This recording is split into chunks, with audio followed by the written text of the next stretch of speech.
E aí, pessoal, professor Vinícius aqui, conforme combinado, né? Prometi para vocês que ia corrigir a atividade junto com vocês.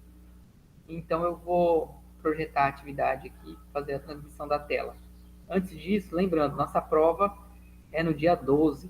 Para quem estuda de manhã, a prova começa às 8, lá no bloco A. Para quem estuda à noite, a prova começa às 19. Ah, professor, mas eu tenho mais de uma prova no SEAD, e aí eu poderia fazer no contraturno? Pode. Se você estuda de manhã e já vai fazer alguma outra prova de manhã, vá à noite, que o seu nome vai estar na lista, tá? É só ir lá no bloco A, as salas são as mesmas, e vocês podem fazer a prova no contraturno.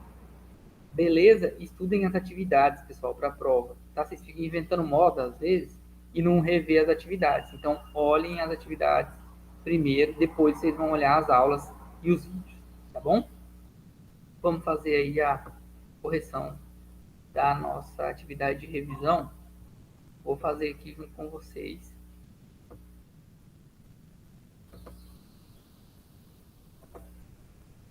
Aqui. Na questão 1, eu coloquei lá os determinantes, né? Os determinantes sociais de saúde incluem os fatores sociais, econômicos, culturais, étnicos, raciais, ambientais, psicológicos e comportamentais. E o que eu pedi para vocês na questão? Explique como os determinantes de saúde podem ser afetados na vida de estudantes universitários durante o período de pandemia. Pessoal, coloca aí é para vocês colocarem o que isso afetou na vida de vocês mesmos. Então, assim, professor, eu ia de ônibus e os ônibus pararam de ir para a faculdade, né? E aí eu não tive como ir, tive que ficar fazendo aula online. Professor, perdi meu emprego e eu tive que negociar as minhas mensalidades, tive que jogar para frente, tive que reparcelar. Então, como isso afetou, né, a sua vida como estudante. Ou você não teve problema financeiro e nem de transporte, mas alguém da sua família ficou muito doente, e aí isso deixou você nervoso, você ficou psicologicamente abalado. Muito tranquilo isso aí, tá? Não precisa relacionar todos os, os determinantes. Você pode escolher um só, tá? E aí escolha um que ficar melhor para você, que tá no seu dia a dia. Depois, questão 2. Na questão 2, a gente fala lá sobre alguns processos, né, de saúde, a gente fala sobre a promoção da saúde, e aí a gente fala lá, o modo de transmissão do coronavírus ainda não foi totalmente elucidado. Além, acredita-se que o coronavírus seja transmitido por meio de contato e gotículas que se formam quando a pessoa infectada fala, tosse, espirra ou aerossóis. Enfim, aí eu pedi para vocês assim, ó, de acordo com a aula 1, julgue as afirmativas abaixo. Já que a gente está falando de coronavírus, vamos falar de promoção da saúde. No campo da promoção da saúde, são exemplos de ações: educação em saúde, bons padrões de alimentação e nutrição, adoção de estilo de vida saudável, prática de exercícios físicos e hábitos de higiene pessoal, domiciliar e ambiental, desde estimular o sedentarismo, promiscuidade, tabagismo, alcoolismo e consumo de drogas. Corretíssimo, pessoal. Então lembre assim, ó, promoção da saúde são ações que eu faço para que as pessoas não adoeçam, para que elas tenham uma qualidade de vida. Então, sempre que for promoção, pense em ações que a gente faz para evitar com que as pessoas tenham risco de contrair alguma doença. Então, quando a gente fala em educação em saúde, se eu vou dar uma palestra para os adolescentes numa escola, para que esses adolescentes usem preservativo nas suas relações sexuais. Eu estou fazendo a palestra para que as crianças não sofram risco de contrair as infecções sexuais. Então, eu estou falando com quem ainda não tem a doença. Tá? Isso é promoção da saúde. Então, a 1 está correta. Depois a gente vai olhar a 2. No campo da proteção.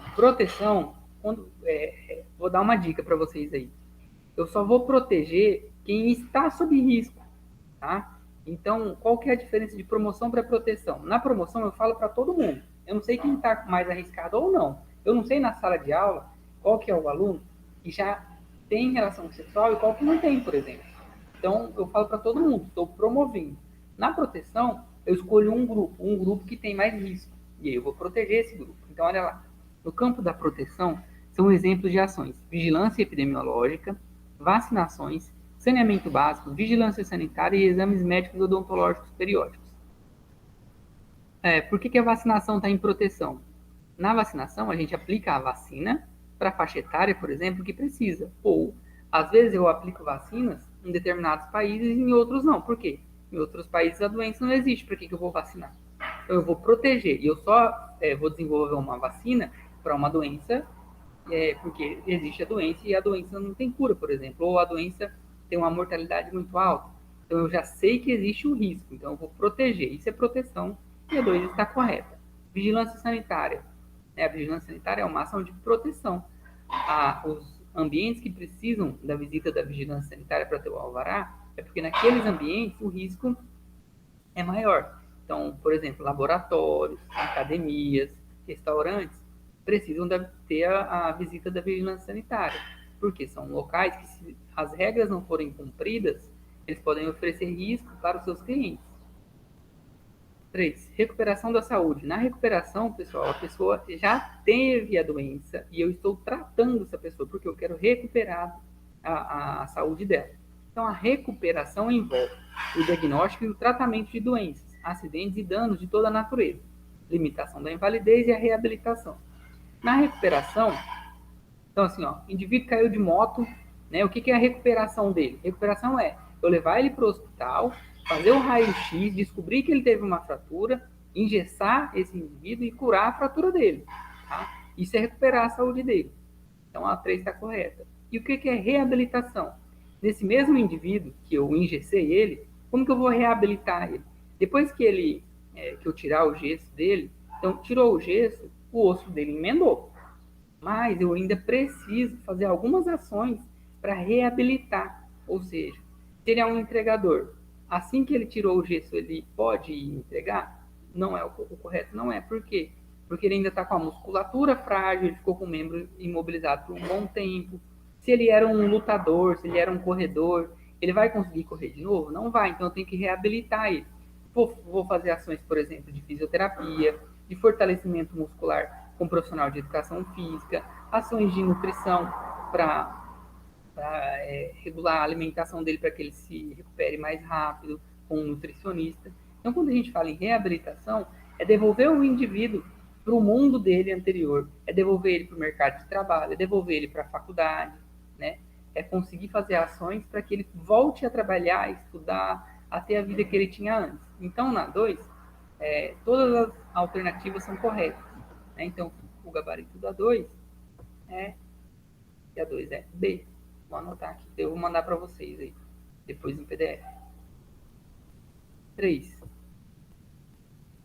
Estudando o conteúdo da aula 1, são consideradas medidas preventivas todas aquelas utilizadas para evitar as doenças e suas consequências. E aí eu coloquei algumas afirmativas, né, e pedi para vocês assinalar a correta.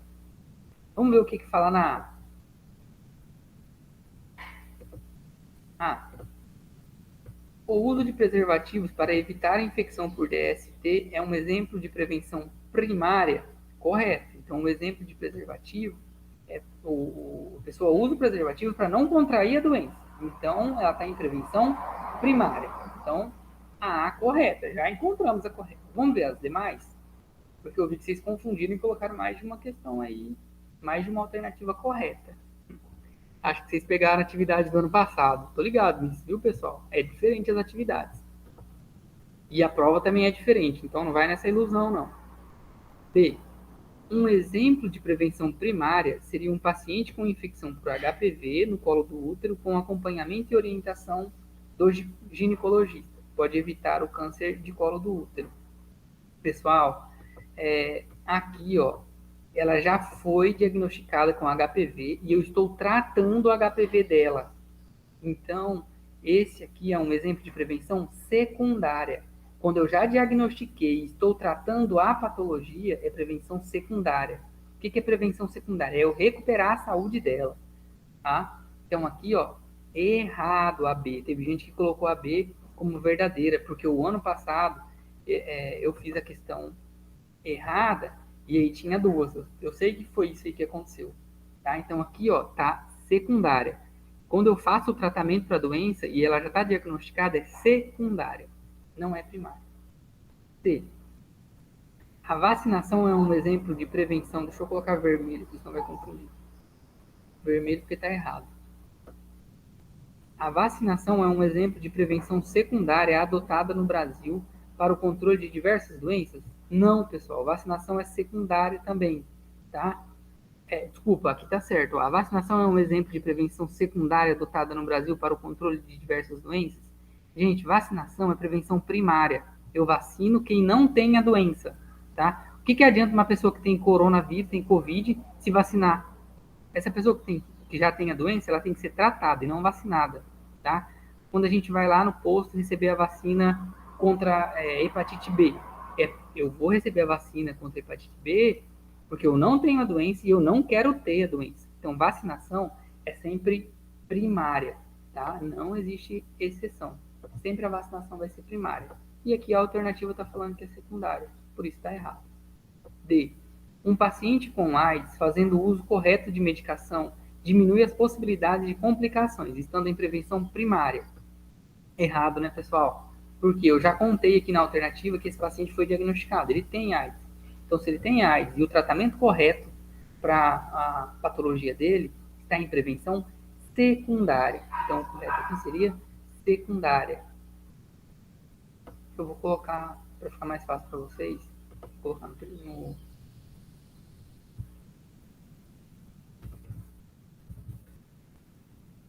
comentário. Vou colocar no comentário, daí vocês não esquecem. Vacinação primária. Não me faça passar vergonha.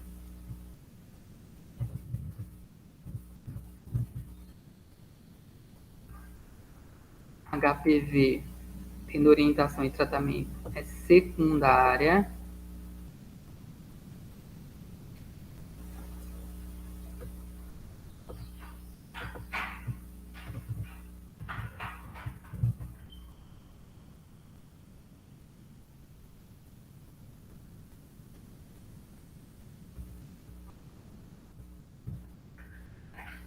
Vamos lá para aí. O uso de luvas para manipular material biológico é considerado um tipo de prevenção secundária? Gente, o uso de luvas é para a pessoa não ter a doença. Essa pessoa ainda não tem. Então, se ela não tem, eu estou usando a luva para ela não ter a doença, é primária. Beleza? Errado também. Eu vou colocar aqui. Ó. Primária.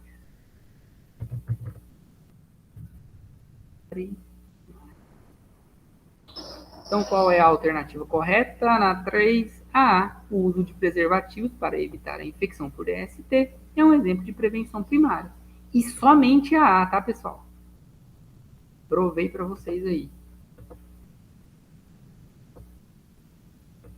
Vamos para a questão número 4. Questão número 4 é a questão do porquê. A eleição de uma Assembleia Nacional Constituinte em 1988. Não, gente. A Assembleia Nacional Constituinte ocorreu em 1986. Tá? Então, assim, quando vocês falam que vocês estão fazendo faculdade para passar em concurso, isso aqui vocês têm que saber. Tá? Ó, a Assembleia foi em 1986. O que foi a Assembleia? Foi pensar a Constituição, pensar o que seria colocado na Constituição para que o SUS existisse. Tá? Então, aqui está errado. Vamos continuar. E a promulgação da nova Constituição Federativa do Brasil em 1990. Gente, a Constituição é de 1988. Falso também. O que seria o correto aqui? Ó? Teria que estar assim: a eleição de uma Assembleia Constituinte em 1986 e a promulgação da nova Constituição Federativa do Brasil em 1988. Essa nova Constituição estabelece o Sistema Único de Saúde em 1990. Beleza. Então é assim, ó. A eleição da Assembleia foi em 86, a Constituição em 88 e o SUS foi efetivado em 1990. Então, aqui a gente já sabe que está falso. Ó. Vou deixar em vermelho. Porque a Constituição legitima o direito de todos, sem qualquer discriminação, as ações de saúde em todos os níveis e explícita que o dever de prover esse direito é responsabilidade do governo. Correto, tá? Então aqui vou colocar verde, porque está correto. Se alguém tiver alguma coisa contra ela estar correta, manda lá um recado para mim que a gente conversa. Então o que ficou aqui, ó? A primeira asserção é uma proposição falsa e a segunda é verdadeira. Ficou a D.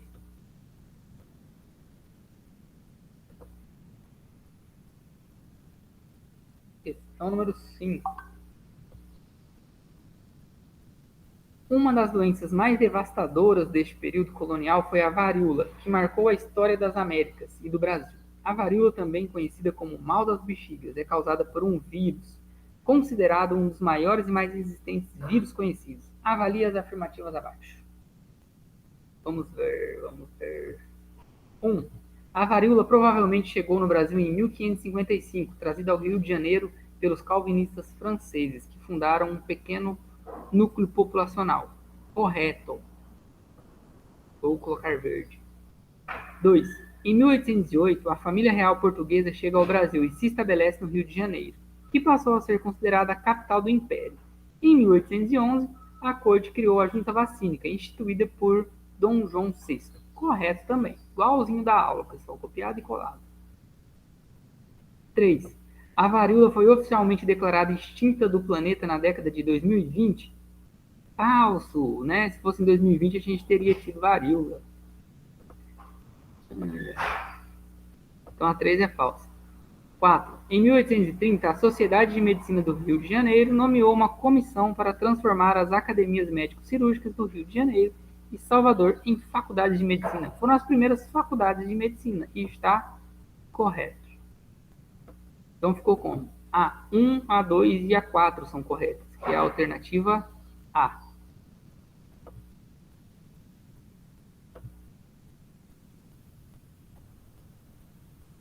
Questão número 6. Considerado um dos maiores e melhores sistemas de saúde públicos do mundo, o SUS beneficia cerca de 180 milhões de brasileiros. Agora já deve estar até em 200 milhões. E realiza por ano cerca de 2 milhões e 800 atendimentos, desde procedimentos ambulatoriais simples a atendimentos de alta complexidade, como transplantes de órgãos. Avalie as afirmativas abaixo. Vamos lá. Universalidade é a garantia de atenção à saúde a todos os cidadãos. Saúde é direito de cidadania e dever do governo municipal, estadual e federal. Correto, gente. Quando vocês pensarem em universalidade, quando pensarem nesse princípio de universalidade, pensa que a saúde precisa chegar em todos os locais do Brasil, tá? O sustentar em todos os locais para todas as pessoas. Isso é ser universal. Equidade é assegurar ações e serviços de saúde de acordo com a complexidade que cada caso requer, sem privilégios e sem barreiras. Todo cidadão é igual perante o SUS e será atendido conforme suas necessidades, até o limite do que o sistema pode oferecer a todos. Correto. Equidade, gente, é oferecer para a pessoa o que ela precisa, independente da sua classe social, independente do estado que ela está, do município, de quem ela é, para quem ela votou. Então, se uma pessoa precisa de um transplante de órgão e eu preciso de um helicóptero da FAB para buscar o órgão dela, eu vou buscar. Isso é equidade. Tá? Integralidade. O homem é um ser integral, biopsicossocial e deverá ser atendido com esta visão integral, por um sistema de saúde também integral, voltado a promover, proteger e recuperar sua saúde. Prioridade para atividades preventivas sem prejuízo das atividades assistenciais. Correto também. Quer um exemplo de integralidade? Como ele apresenta aqui, e isso está lá na Constituição de 1988, cada indivíduo, para ele ter a saúde, e a gente já viu que saúde não é simplesmente a ausência de doença, para ele ter um bem-estar, ele tem as suas crenças, a sua cultura, a sua religião. Então, por exemplo, vocês acham que é do nada que, por exemplo, um padre pode entrar num hospital e fazer e rezar para um paciente que é católico? Isso aí não é que o médico é bonzinho e deixa. está aqui nesse conceito de integralidade. Se o paciente solicitou a presença do padre lá no hospital, pelo princípio da integralidade, o padre pode entrar. Se for um indígena e pedir para que o líder espiritual da tribo dele vá até o hospital, ele vai entrar também, porque é importante para ele, tá? E ele é um ser integral, e o SUS precisa respeitar isso. 4. Descentralização. Redistribuição das responsabilidades quanto às ações e serviços de saúde entre vários níveis de governo, a partir da ideia de que quanto mais perto do fato a decisão for tomada, maior chance de acerto. E nisso, pessoal, de descentralização, entra a municipalização do SUS. Percebam que o SUS ele é muito mais presente para nós nas nossas cidades do que, por exemplo, quando a gente fala em poder estadual e federal. Por quê? São os municípios que sabem o que a população precisa. Então, quem aplica a vacina do Covid é o município. Quem faz as ações de prevenção de dengue em Campo Grande é o município. Por quê? O município sabe o que ele precisa. Imagina só, se fosse o governo federal que cuidasse de todas essas ações. Tem locais do país que não existe dengue. Tem locais do país que o problema de mortalidade infantil é muito maior do que em Mato Grosso do Sul. Já pensou se a gente fosse fazer a mesma ação política do SUS no país inteiro? Não iria rolar. Tá? Então, a descentralização é eu descentralizar o poder, é eu tirar o poder totalmente lá de Brasília, tá? Lá fica só o financiamento, a compra. Por exemplo, quem comprou a vacina foi o poder federal. Só que quem que aplica a vacina no braço do paciente é o município. Participação social. A participação social ela é garantida pela Constituição, né, na organização do SUS e no pensamento de quais ações serão feitas através do SUS na população. Para isso, existem os conselhos de saúde e as conferências de saúde. É uma pena que a população não participe efetivamente, né, dessa participação social. Quem que participa disso na prática?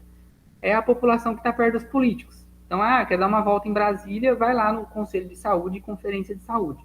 Pouquíssimas pessoas que participam dessas conferências são os líderes comunitários, as pessoas que realmente sabem dos problemas aí de saúde da população. Então, quem gosta, quem conhece aí o líder de comunitário, líder de bairro, pergunte para ele se ele está inserido nos conselhos de saúde e se ele vai nas conferências de saúde. É muito importante. Então, assinale a alternativa correta. Todas estão corretas com a alternativa D.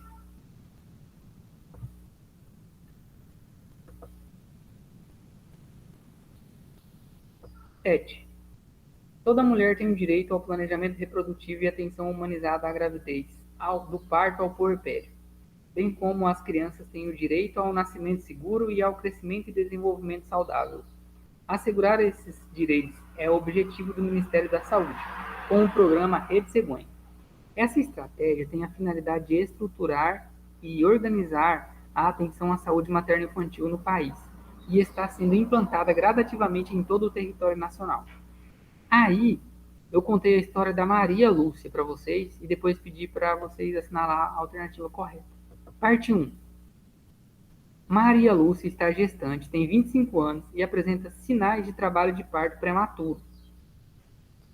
Está na casa de sua mãe, que mora em um outro município do mesmo estado, passando o final de semana prolongado e foi à maternidade pública mais próxima, juntamente com seu esposo. Sendo que ao chegar foi recebida pela recepcionista, que a informou que não há vagas para pessoas que não residem naquele local. Maria Lúcia e o esposo saíram em busca de outra maternidade pública. Pessoal, olha o que fizeram com a Maria Lúcia na parte 1. O pessoal não atendeu ela porque ela não era do município. Está errado porque isso fere o princípio da universalidade, lembra? Independente de qual município a Maria Lúcia mora, ela vai ser atendida, ela deve ser atendida no Brasil inteiro, e não tem essa história de vaga só para aquele município ou não. Tá? Inclusive, por exemplo, na vacina, essa história de que a pessoa não pode tomar vacina no município vizinho é mentira, tá? E pelo princípio da universalidade, a pessoa pode tomar vacina em qualquer município do país. Então, aqui está errado a parte 1, porque feriu o princípio da universalidade. Parte 2. Aí ela foi para outra, né? Foi para outra unidade, procurar o atendimento. Ao chegar nessa segunda maternidade, foi atendida e teve seu parto nesse estabelecimento.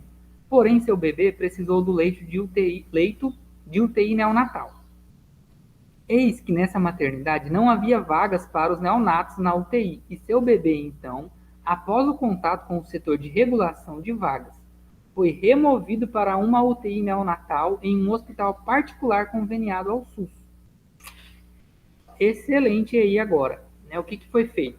Ela foi para a segunda maternidade, foi atendida, teve o parto, teve o bebê precisou da UTI, não tinha vaga. O que o setor de regulação fez? Mandou para uma unidade parceira, que mesmo sendo particular, ela é parceira do SUS e vai atender. Isso está previsto na Constituição, tá? Então, o que ficou a correta aí, ó? A D. É correto dizer que a segunda maternidade agiu corretamente, respeitando os princípios doutrinários do SUS: universalidade, equidade e integralidade.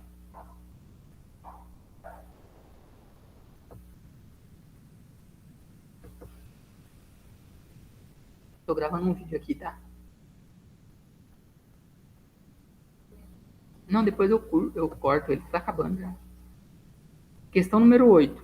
O Núcleo de Apoio à Saúde da Família, NASF, é um incremento qualificador da atenção básica. Então, primeira coisa, ele não é a atenção básica, ele é um incremento qualificador, tá? Isso é o Núcleo de Apoio da Saúde da Família.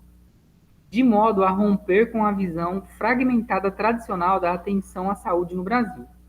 Os NASF atuam de forma integrada, prestando apoio matricial às equipes de saúde da família, capacitando-as para intervenções terapêuticas e pedagógicas entre populações específicas, como nos consultórios de rua, na assistência à população ribeirinhas e fluviais, ou no programa Academia para a Saúde. A constituição da equipe deve ser planejada levando em consideração alguns princípios básicos, sendo eles. Vamos julgar os princípios aí que eles colocaram. 1. ênfase no atendimento curativo?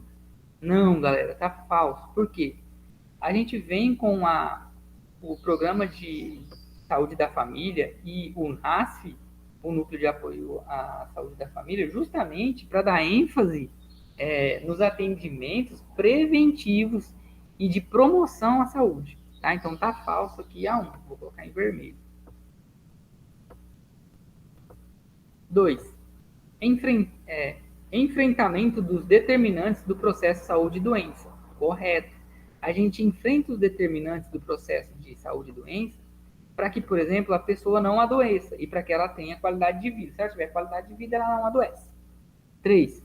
Parceria com a comunidade? Com certeza. Correto.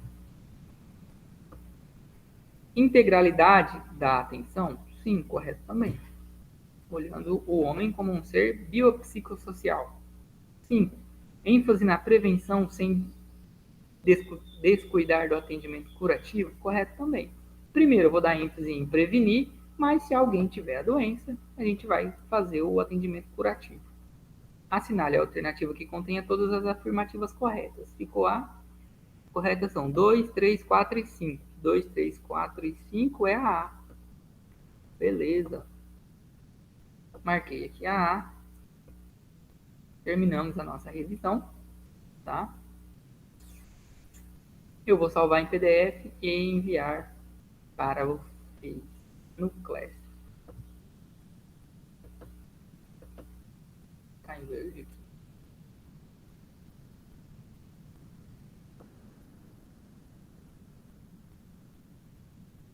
Beleza, pessoal?